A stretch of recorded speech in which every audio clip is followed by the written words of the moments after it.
So I wasn't going to review this, just as I don't usually review the other popular games I play. I tend to prefer focusing on things people might not have heard that much about yet. But a sneaky member of my Patreon who has me on PSN saw that I was playing it and requested the review, and well, why not close out the year with the Game Awards winner of Game of the Year? Award for Game of the Year goes to God of War.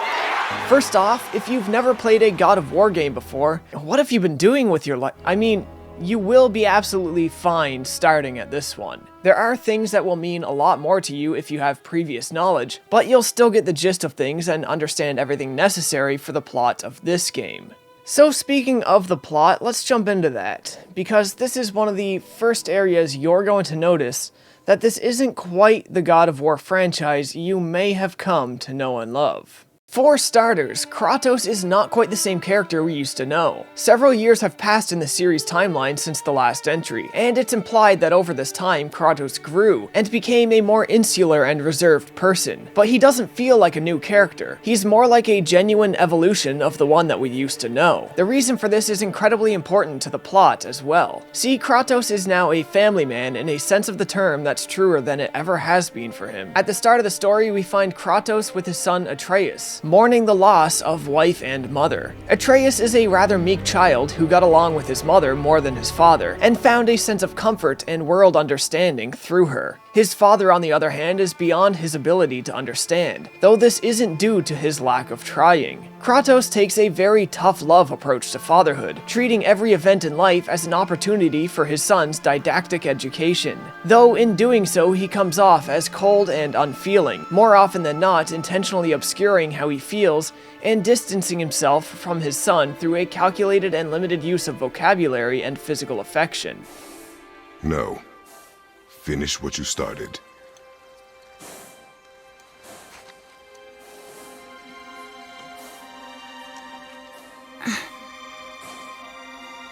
I can't.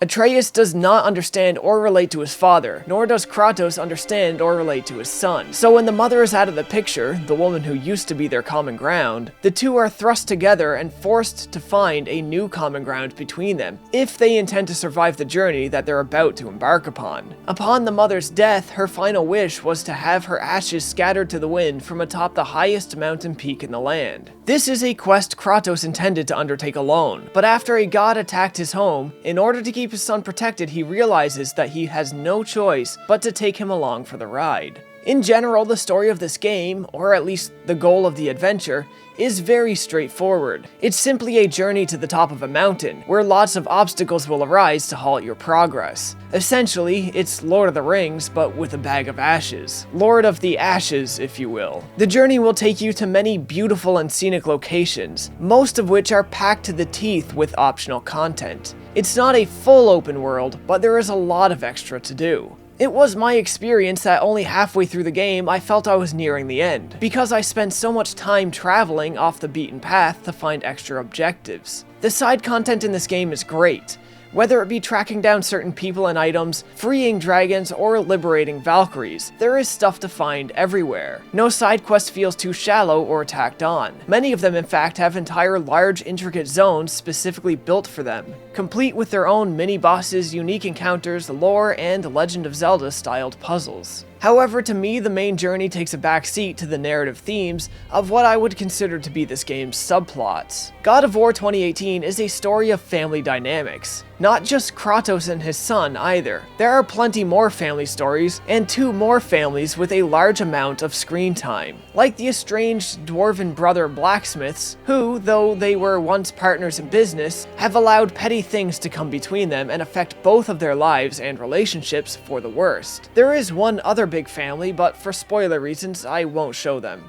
Just as I said in my review for Yakuza 6, I greatly appreciate these kinds of narrative themes, and I resonate with them strongly. Similarly, I feel God of War capitalized on them really well. All the characters feel intricate and real. The dialogue was clearly written with attention, even given the overuse of the word boy. Read, boy. The writers never seemed to lose sight of each character's personality, nor took them in directions that felt unearned. And that's without mentioning the excellent sense of humor. There was one point where I felt like a character change happened a little too suddenly, but it was well explained later, and they wrote themselves out of it better than they wrote themselves into it. Overall, God of War gets a huge checkmark for its writing, though this is almost entirely due to the character growth and interaction witnessed throughout the game, rather than its primary plot progression. But the characters and story tonality aren't the only thing that's changed. Combat has undergone a massive shift, and whether or not you think this is a good thing is ultimately going to come down to your preferences. What sort of combat style do you actually enjoy? For the most part, God of War 2018 is quite different than the original franchise. Visually, we traded the heat and sand for cold and snow, and we traded our slick Chaos Blades for the heavy Leviathan axe. Both are changes I fully approve of, as after so many years of the God of War franchise, the games were beginning to feel a little samey to me, and I definitely prefer weighty combat over light combat, though both are good when executed well. Light combat does come into play much later into the game, but for visual spoilers, I can't and won't be showing anything beyond the halfway point of this title. Kratos feels heavier than ever, and bulkier than ever too. This can make maneuvering with him feel a bit stiff or even cumbersome at times, but it's something that you get used to and works well with the game's combat. Combat mostly revolves around your shield and your Leviathan axe, though you can use your fists as well, and against certain enemy types you will be required to. The Leviathan axe is a neat weapon. It's a frost-powered axe that at times can freeze enemies solid, but by far its most interesting and unique addition to combat is its ability to return to the player's hand after being thrown. It's not like a boomerang, however. You need to manually call the axe back, which in the middle of combat you may forget to do after throwing it, and you may not realize until you've been fighting with your fists for quite a while. Combat is heavy, but very engaging. There's constantly something to interact with and keep track of. Little yellow rings will indicate which enemy attacks you can block, and red ones require dodges. If I had to make one non-player error complaint about combat at all, it's that dodge rolls feel a little too good on standard difficulty. Actually, I maybe have one more complaint that's not player error, and that's the camera. The camera isn't terrible, but I longed to have it zoomed out just a little bit more.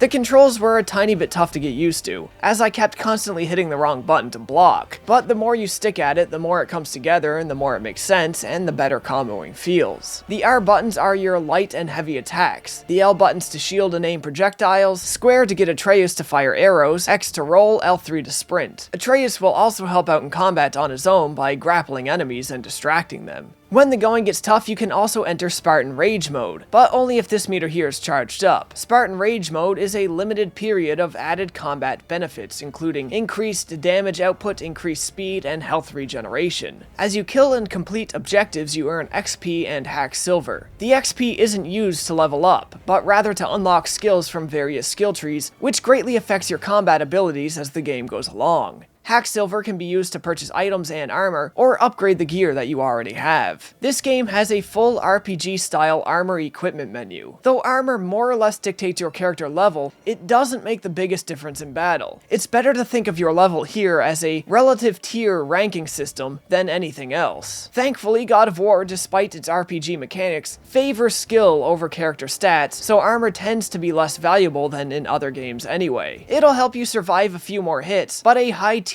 won't let you kill enemies easily. You still need skill to do that. Most armor and weapons contain rune slots, which can give you added stat boosts, benefits, or even special attacks in battle. I found the menus for this stuff to be a bit messy, and kind of tough to navigate. On one screen it's X to go back, and on the next it's circle. I'm not sure why they didn't just use a single uniform button for this, but it is what it is. The RPG stats were implemented well enough, I feel, and I'm happy they limited the effectiveness of it to never make the game feel like it was really important. Taking on high-level enemies can be tough, but it's usually always possible with the right level of skill. If you find you're short on HP, then you probably haven't been doing enough exploring, as raising stats like HP works more like The Legend of Zelda than anything else, where you need to collect the right amount of heart pieces to receive any benefits. Only they're not actually called heart pieces in this game. I'm just going to avoid calling most things what they actually are because, let's face it, some of these words I simply cannot wrap my tongue around. There was one other thing I'm more used to from RPGs that I think was implemented amazingly well for an action game, and that's status effects. Things like freezing and burning are normal to action games, but poison and blindness were executed better than I feel I've ever seen them before. But yeah, that's the combat in a nutshell. If you like the older style of God of War combat, there is some of that in this game, but you have to play for quite a while to get to it. Personally, I love what they've done with the Leviathan axe here. For me, it breathed a whole new life into the series, a series that I enjoy but was finding I was losing interest in over time. But from that, let's take a look at some more technical aspects of the game and we'll call it a night.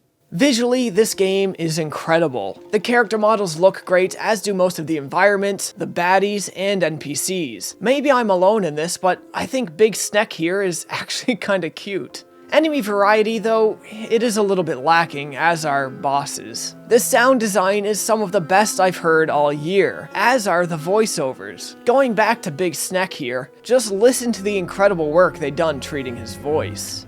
Stay calm, boy! I am! This is great!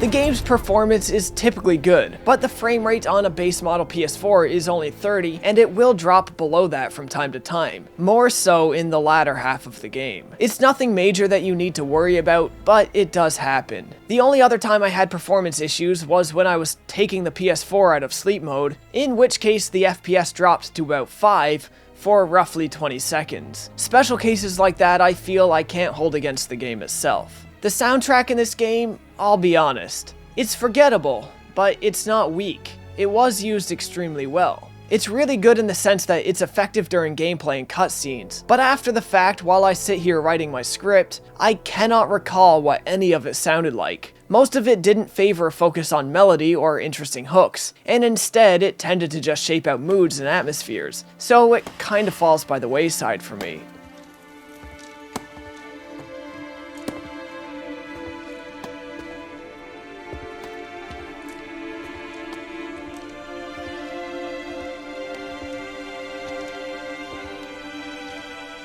And though most of this game feels different from the old God of War, it still kept some relics from the past. Thankfully, it did keep the larger-than-life bosses, though there's fewer of them now, perhaps even too few, and unfortunately it still makes a use of slight aggravations like elevator battles. But if that is the extent of my complaints, then yeah, this is a darn good game.